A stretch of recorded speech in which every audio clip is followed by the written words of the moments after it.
biological father and I, we really didn't get along. Well, except for once. And his family, the Quartermains, they didn't like me very much either. And I had real feelings for Sonny at the time, but the most attractive thing about him was the fact that he could get me custody of Michael. I see. So I got what I wanted, and I ignored the very real dangers that were a part of Sonny's life, and my kids have been paying for it ever since. Yeah, I think you're being too hard on yourself.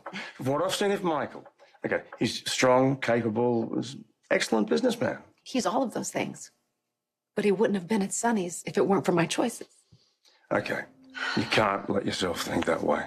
Hindsight is always 20/20, and I know from my own experience, there's no point in dwelling on the mistakes of the past. That way, madness lies. Early in my career, a mission went wrong, and an agent who was also a good friend of mine was killed. And everyone on the team dealt with it differently. One colleague couldn't bear the responsibility, so he left the WSB entirely. One wallowed in his guilt to the point where it destroyed his marriage. I didn't outwardly react. I think most people assume that I just didn't care. I'm sorry that you went through that. I lost a good friend that day.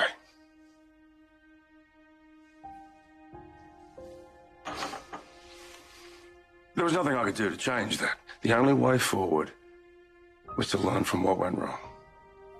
You can't live your life preoccupied with what if, because you'll never know what a different decision would have brought.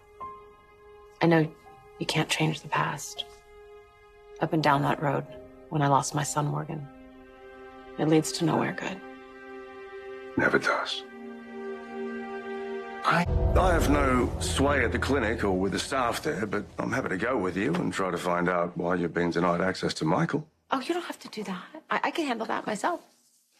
Well, I'm a little disappointed you don't need me, but not at all surprised. I'm gonna get in to see my son whether they like it or not. I didn't doubt it for a second. But, I would like a ride. Consider me your chauffeur.